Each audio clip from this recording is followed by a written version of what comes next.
kailangan buo yung loob mo pag ginusto mo mag-abroad.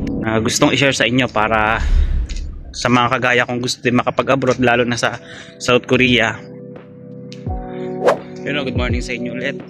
Daddy JP nga pala, nagbabalik sa ating normal vlog, basic vlog dito sa paglalakbay natin sa pagtatrabaho dito sa South Korea. So kung gusto mo ng mga advice at mga real talk, mga experiences na true to experience na pinagdaanan ko dito sa South Korea para makarating, marami akong i-share, marami akong mga thought na gustong i-share sa inyo para sa mga kagaya kong gusto din makapag-abroad, lalo na sa South Korea. Alam to ng mga EPS aspirant, mahirap talaga, mahirap ang pagdadaan ng pag-EPS aspirant. Kaya talagang dapat matinding self-discipline at persistent yung kailangan mo kung gusto mo makarating dito.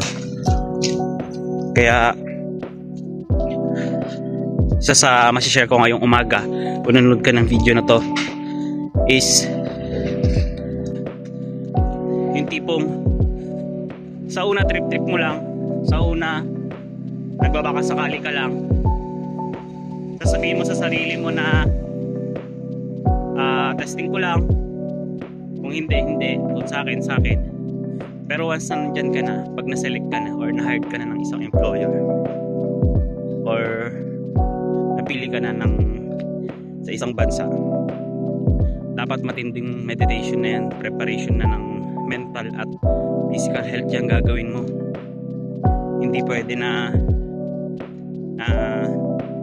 hindi ka mag-prepare dyan, kasi unang sampa mo sa bansa, kakainin ka agad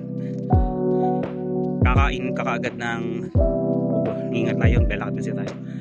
Kakainin ka agad ng mental health, ng homesick, ng pressure, ng stress, at iba pa pag di ka handa. Kasi karamihan ng OFW, nabaguhan ganun talaga yung simula, kaya napakahirap. Kaya dapat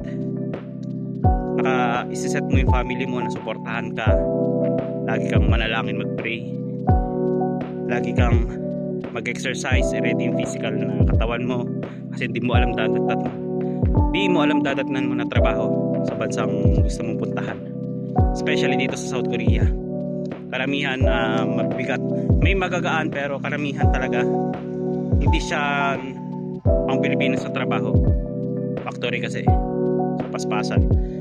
So kailangan ready yung katawan mo, ready yung isipan mo, at syempre ready din yung family mo na iiwan. Kasi pag isa sa inyo hindi ready, medyo mahirap.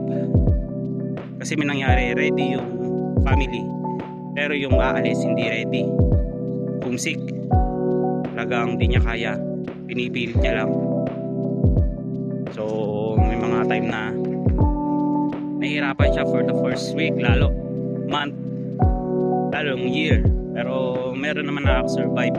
Meron din naman na ready yung aalis, yung mag-abroad, pero yung family hindi.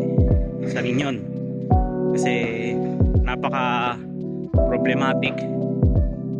Ang dami mong iisipin kung tatrabaho ka, tapos iisipin mo pa yung family mo, nag-a-adjust ka pa sa kultura ng bansa na pinuntahan mo. Mahirap talaga. Kaya kailangan well prepared ka talaga, kapatid. Dapat huwag yung bigla-biglaan lang, kasi hindi biro ang pag-OFW. Oo, malaki ang sahod, pero reward na yon, bonus na lang yon. Ang totoo talagang challenge yung makasurvive ka dito, mental health mo sa physical, bonus na lang yung sahod. Kasi talagang ang tinitrain mo dito yung katawan mo sa kaisip. So yun lang naman.